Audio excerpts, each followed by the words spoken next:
Alors, peux-tu te présenter rapidement?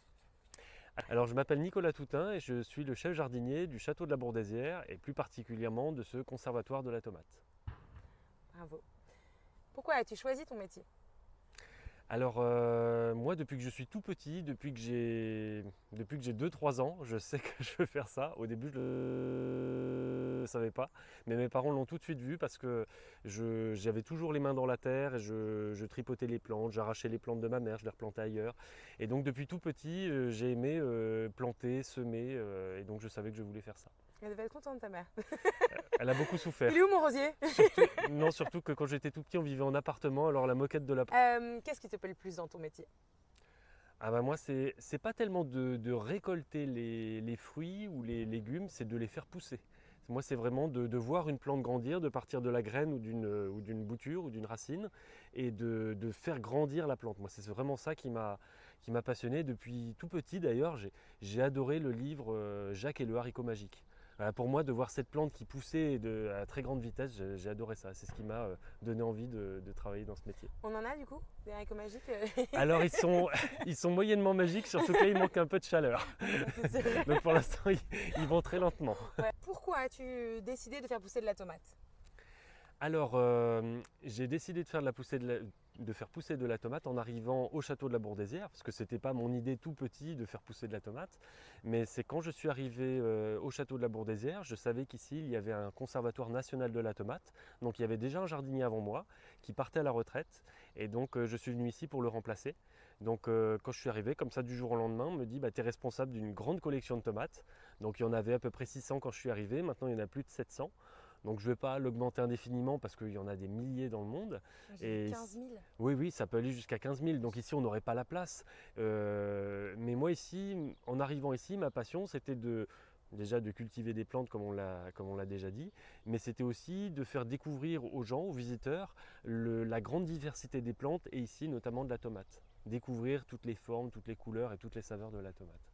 Quelle machine utilises-tu Alors, pour la tomate? mes mains principalement. Non, alors je ne suis pas très mécanisé parce que ici c'est du jardinage et pas du maraîchage. Un maraîcher va utiliser plus d'outils que moi. Ici, c'est un très grand, c'est comme le jardin d'un papy, mais très très grand, 10 fois plus grand. Ici, le potager fait presque 1 hectare, donc c'est très très grand. Donc les outils que j'utilise, ça va être une motobineuse. Donc c'est un motoculteur, en fait c'est des fraises, une machine avec des fraises qui permet de travailler la terre. J'utilise une tondeuse, bien sûr, pour tondre les allées. J'utilise régulièrement aussi un taille-haie pour tailler les buis, notamment, un petit taille-haie électrique. Voilà, puis c'est à peu près les seules machines que je vais utiliser. Après, j'ai beaucoup d'outils à main. Okay. Donc bêche, binette, râteau, pelle, fourche, voilà. Parfait. Sécateur. Combien de temps se passe-t-il entre la graine et le moment où on va pouvoir manger des tomates? Parce qu'ici, j'imagine que vous n'en vendez pas, si? Alors non, on n'en vend pas parce qu'en fait toutes les tomates récoltées dans le jardin sont utilisées sur place. Okay. Et même comme on n'en a pas assez, on est obligé de travailler aussi avec des maraîchers de la région qui vont nous fournir des tomates en plus. Donc entre la graine et la plante, eh ben, on va compter ensemble parce que je ne me rappelle plus là comme ça. Mais en fait les graines, je vais les semer au mois de mars. Okay. Les plants, vont ensuite être repiqués toujours dans la serre, parce que les semis se font dans la serre, qui est là-bas. Donc il y a le semis au mois de mars, le repiquage en avril, la plantation dans le jardin au mois de mai, et les premiers fruits mûrs vont arriver dans une année normale au mois de juillet. Cette année, ce ne sera pas au mois de juillet, ce sera plus tard, parce qu'il fait trop frais. Non, ce sera au mois d'août, je pense, pour les premiers. Donc si on va dire dans une année normale mi-juillet, se dire mi-mars, avril, mai, juin, juillet, il faut 4 mois.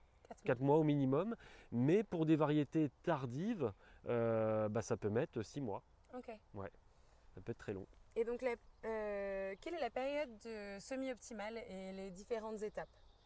Alors la période de semis optimale, c'est entre, on va dire que c'est février-mars. Ok. Voilà, février-mars, mais c'est... Soit d'où, il y a un truc en particulier? Alors ça se fait sous serre. Sous serre. Forcément, la tomate se fait sous serre parce qu'elle craint le froid, elle craint les gelées. Donc en février-mars, c'est impossible de faire ça dehors, il ferait trop froid. Et c'est pour ça qu'on ne plante les plants de tomates en extérieur qu'au mois de mai. Je ne sais pas si tu le connais, si tu as eu un papy, tu as forcément entendu parler des saints de glace. Parce qu'en fait, il y a 3 saints de glace, c'est 11, 12 et 13 mai. Ouais. Donc c'est des très vieux saints, donc ils s'appellent Mamère, Gervais et Pancrace. Ouais, Tu vois, c'est des très vieux saints. Hein. c'est compliqué à placer aujourd'hui. Oui, aujourd'hui on ne les place plus. Hein. Ils ne sont même plus dans le calendrier, je crois, aujourd'hui. Donc voilà, Mamère, Gervais et Pancrace, donc 11, 12 et 13 mai. Et les anciens savaient qu'à partir du 14 mai, il n'y avait plus aucun risque de gelée. Ok. Mais par contre, ces derniers 3 jours, il peut y avoir du froid ou de la pluie ou du vent. Donc j'attends encore toujours de passer les saints de glace pour planter à l'extérieur. Ok. Avant ça, les tomates sont dans la serre, Au chaud. au chaud. Alors au chaud, mais sans être trop chaud. Hein. 15, 20, 25 degrés, ça Ouais. suffit pour la tomate dans la serre. Ok, très bien. Et donc les différentes étapes, on va planter dans la serre. Ensuite, on attend qu'elle nous fasse un petit plan joli. On passe les saints glaces. Et ensuite, on repique, donc autour de mi-mai. Alors, pour reprendre les termes exacts, hein, Ah, on chouette. sème. Alors là, on part des graines, donc on les sème dans la serre, dans Ouais. des tout petits pots. Après, au mois d'avril, on les repique, donc c'est-à-dire qu'on les reprend, on les met dans des pots un petit peu plus grands. Ok. Là, on est on va dire mi-avril. Donc là, ils continuent à grandir. Ils sont à peu près grands comme ça quand on arrive mi-mai, que je vais les planter à l'extérieur, comme on voit là à nos pieds. Donc là, ils ont déjà grandi, forcément, depuis mi-mai. Et puis après, tout au long de leur croissance, il va falloir que je les taille et que je les attache sur le piquet. En Ok. fait, parce que si on ne la taille pas, la plante de tomate, elle va ramper sur le sol. Ok. La tomate est une plante rampante, elle ne va pas toute seule s'agripper au tuteur. Donc, il faut la tutorer parce que en Touraine, comme dans les 3 quarts de la France, il y a trop d'humidité, généralement même l'été, pour les laisser au sol. Si on laisse les tomates au sol, elles vont rapidement tomber malades à cause d'un champignon qui s'appelle le mildiou. Et on le retrouve beaucoup sur la vigne et tout ça. Donc sur la tomate, on a aussi le mildiou. Et le mildiou aime l'humidité. Ok. Donc si la tomate reste au sol, il va y avoir plus d'humidité. Donc c'est pour ça qu'on l'agrippe sur ses tuteurs, on va l'attacher pour qu'elle monte et qu'elle ait plus d'air et qu'elle sèche plus facilement. Donc Ok. qu'elle soit moins malade. C'est pour ça qu'on la met sur des tuteurs. D'accord. Et j'avais entendu parler d'une histoire des les gourmands. Oui. C'est Donc quoi c'est ce c'est terme pour ça que je technique? disais que je les taille parce qu'en fait un plant, il ne va pas avoir une seule tige. Un plant, il va toujours avoir une tige principale et des tiges secondaires qui vont apparaître un petit peu partout et un peu tout le temps. Ok. Donc toutes ces tiges peuvent donner des fleurs et des fruits après. Mais si on les laisse, en fait, au lieu d'avoir quelques beaux fruits, on va avoir plein de petits fruits ou de fruits moyens. Donc Ok. ce qu'on veut, c'est quand même d'avoir des fruits de belle taille. Donc on va sélectionner en fin de compte la tige principale. Des fois, si la variété est vigoureuse, on peut garder 2-3 branches principales et on va couper toutes les autres. Ok. Et les autres, celles qu'on taille, les branches secondaires, on les appelle des gourmands. Ok. Alors ce n'est pas un vrai terme pour la tomate parce que souvent dans les termes de jardinage, ce qu'on appelle les gourmands, c'est souvent sur les rosiers par exemple. Les Ouais. rosiers qui sont greffés, en fait des fois il y a le porte-greffe qui repousse, donc ça on appelle ça un gourmand. Ok, d'accord. Sur la Je tomate, pensais c'est que une tige ça secondaire. appliquait un peu l'énergie avant de. Mais c'est ça, c'est un petit peu le cas. Alors c'est vraiment le cas sur le rosier parce que Ok. le porte-greffe, on ne le veut pas du tout. Alors que sur la tomate, c'est plus particulier. Ce qu'on appelle les gourmands, ce sont des tiges secondaires qui peuvent quand même donner des fruits. Ok. Donc par contre, comme je disais, on va chercher à les tailler pour avoir des fruits qui sont plus calibrés et de plus belle taille. Ok, d'accord. Alors sur les tomates cerises qui naturellement font des tout petits fruits, Ouais, on n'est pas obligé de les tailler. Ok, d'accord. Voilà, alors que sur les tomates à gros fruits, on va les tailler un petit peu. Ok, très bien. Je comprends mieux. Et donc, quels sont les risques pour la tomate? À part le mildiou, on a dit le mildiou. C'est le plus gros risque. Ouais. Alors la tomate n'aime pas le froid, Ouais. elle n'aime pas le vent, elle n'aime pas la grêle bien sûr. La Et puis tomate elle est une diva. voilà, mais c'est vrai, c'est la diva du potager. C'est pour ça que les jardiniers aiment bien en faire et puis ils en prennent soin parce que elle est un petit peu sensible quand même. Si elle n'a pas suffisamment chaud, eh bien les fleurs vont tomber. Si elle n'a pas assez d'eau, pareil, elle va pas être bien. Donc il faut lui donner de l'eau, mais pas trop. Pas trop souvent non plus, mais régulièrement. Donc oui, il faut s'en occuper. Hein. C'est quand même ce qui est plus compliqué dans le potager. Puis en plus, comme on disait tout à l'heure, c'est une culture longue. Ouais. La tomate qui a été semée au mois de mai, eh ben, si c'est un fruit tardif, ça va donner qu'en septembre. Ouais. Ça fait long quand même. Hein. Ça fait très long. Mai, juin, juillet, août, septembre, oui c'est ça. Donc ouais, c'est quand même très long. Hein. Oui, c'est très long. Donc c'est pour ça qu'il faut s'en occuper tout le long de la saison. Alors si après on a une tomate précoce, ça va donner en juillet, bon, on est content. Hein. Ouais. Mais c'est pour ça qu'il y a même des jardiniers qui achètent des serres des serres pour mettre dans leur jardin, parce que comme ça, la tomate, elle va être à l'abri de la pluie, elle va être elle à va l'abri être du protégée de vent, à certains l'abri trucs. du froid. Donc ça permet d'avoir des tomates qui vont venir un petit peu plus précocement et qu'on va avoir aussi un petit peu plus tard dans la saison. Ok. Mais c'est un vrai Plus investissement. protégée. As-tu une anecdote ou une info sur la tomate? Alors la tomate, ce que je pourrais dire comme anecdote, c'est que en fait c'est une plante qui n'est pas du tout originaire de France, elle est à la base originaire d'Amérique du Sud. Donc je ne sais pas si tu vois le Pérou, le Mexique. Donc elle est originaire de ces régions-là. Et en fait elle a été découverte par les colons au XVIe siècle, Ouais. pas par Christophe Colomb mais un petit peu après, au début du XVIe siècle. Et donc les colons l'ont ramenée en Europe. Et il a fallu beaucoup de temps pour qu'elle se dissémine en Europe parce que les botanistes de l'époque ont dit, notamment en Espagne et en Italie, les botanistes ont dit « Ah, attention, cette plante-là, c'est hyper toxique Ouais. ». Parce qu'en Europe, les plantes de la famille des solanacées, comme la tomate que l'on connaît, sont des plantes toxiques. Ouais. Donc la morelle noire, la douce amère, et même la mandragore qu'on connaissait, qui est une plante de sorcière. Donc les botanistes ont dit « Ah là là, surtout cette plante-là, il ne faut pas la manger, c'est une plante de sorcière, une plante toxique Ouais. ». Donc il a fallu des siècles pour que les gens l'apprivoisent un petit peu et se disent bon, les fruits on va quand même les consommer mais cuits pour faire des sauces, donc ça pendant des siècles, et c'est seulement à partir du 19e siècle qu'on va commencer à manger des tomates crues. Et donc là elle aura beaucoup de succès, on va créer en Europe énormément de variétés de tomates, et elle aura tellement de succès que là les colons européens vont l'emmener aux États-Unis. Parce qu'il faut savoir que la tomate n'était pas passée toute seule de l'Amérique du Sud à l'Amérique du Nord, personne n'avait pensé à l'emmener.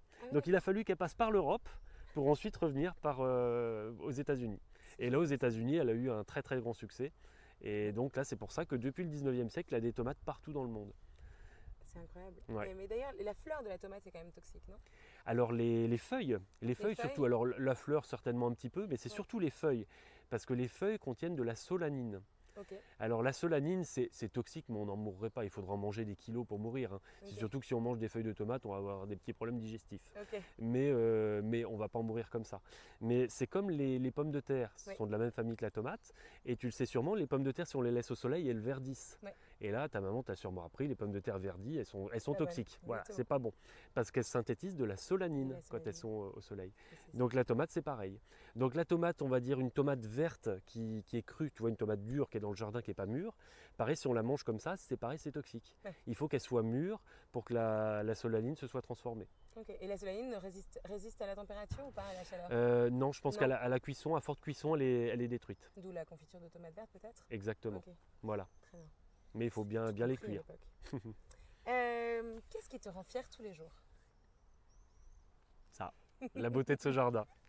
Non, j'ai la chance de travailler quand même dans un endroit qui est magnifique. Ouais. Voilà, parce qu'il y a un très beau château. Moi, j'ai toujours aimé les châteaux. Donc là, il y a un magnifique château de la Renaissance, un grand parc de 70 hectares. Ce potager qui est quand même, il n'est pas unique en France, mais bon, il y a quand même, c'est la seule collection comme ça de tomates en France. Et j'ai toujours voulu travailler dans un grand potager comme ça avec une belle serre ancienne. Donc c'est ça qui me rend fier, oui. Et puis aussi, il y a le propriétaire du château, le prince Albert de Broglie. Il n'est pas là tous les jours, donc il me laisse faire un peu ce que je veux. Alors c'est énormément de travail. Oui, il y a de la confiance, mais c'est énormément de travail, mais il y en a aussi beaucoup de satisfaction. C'est génial. Bah, merci beaucoup de m'avoir accordé ce temps en tout cas. Mais de rien, c'était un plaisir. Et à très bientôt. À bientôt. Le conservatoire de la tomate, c'est un endroit très étonnant. J'ai passé un moment génial et j'aimerais que vous puissiez regarder toutes ces variétés de tomates qui existent. C'est incroyable de se rendre compte qu'ils ont plus de 700 variétés différentes chez eux. Alors on peut acheter les graines comme vous avez vu en venant sur place et découvrir ce merveilleux musée en fait, un conservatoire vraiment incroyable. Je vous laisse découvrir.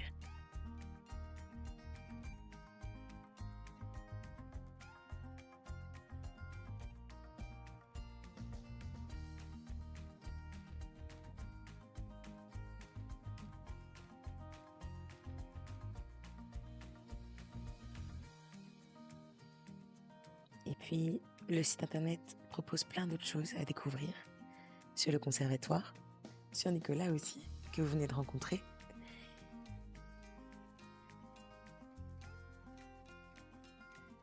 Des informations hyper intéressantes sur la tomate. Et puis les événements. Le Festival de la tomate, tous les ans, début septembre. Merveilleux moment.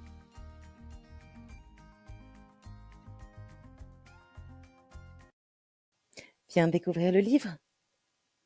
Croque-moi et croque-moi, de la graine à l'assiette.